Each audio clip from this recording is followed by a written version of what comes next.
Moses did not know that the skin of his face had become radiant. They were afraid to come near him. He put a veil over his face. This is kind of a strange story, isn't it? Can you imagine that every time you came to Mass and received God into your body through the most blessed sacrament, which in fact is a greater encounter than Moses had when you think about it, imagine that every time you left Mass, your entire body, all your skin glowed with light. Weird, right? Would you be embarrassed? Probably. I don't know. Maybe I'm not holy enough, but sometimes people ask, why doesn't God do more obvious signs like this for me right now? And one answer could be, would you really want all these people coming to our Mass and receiving communion just to become glow sticks? No, you're all here, I hope, for the right reasons. And even these outward signs at the time of Moses, how helpful were they to the children of Israel? If you remember, all but 2 of these thousands, only 2 made it to the Promised Land. All the rest perished in the wilderness for their disobedience, even after seeing all these signs. So God prefers to work in hiddenness. Think of Mary, Joseph, and the child Jesus in Nazareth.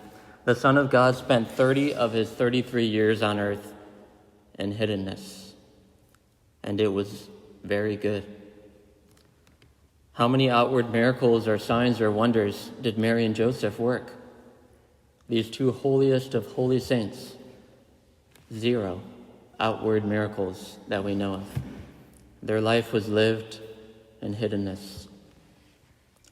Some say that the chalice at Mass is a representation of the Holy Family. Jesus, of course, is the Eucharist, held within the chalice, who is Mary, and veiled by the protection of Saint Joseph.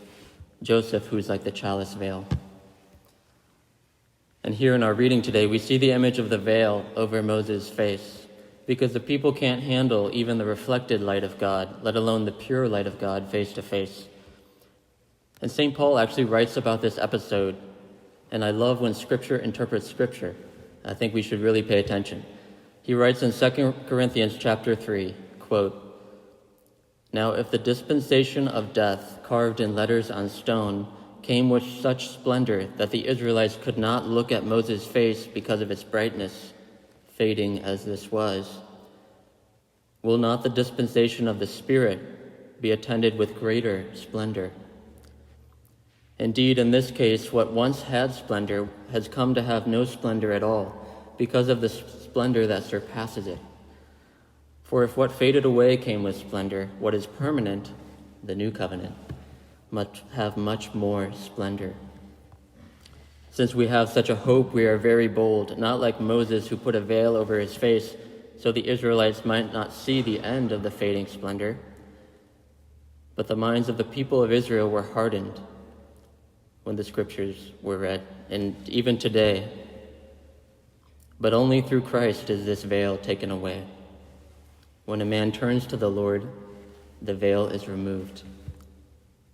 Now the Lord is the Spirit, and where the Spirit of the Lord is, there is freedom. And we all, with unveiled face, beholding the glory of the Lord, are being changed into his likeness, from one glory to another. For this comes from the Lord, who is the Spirit." End quote. Isn't that beautiful?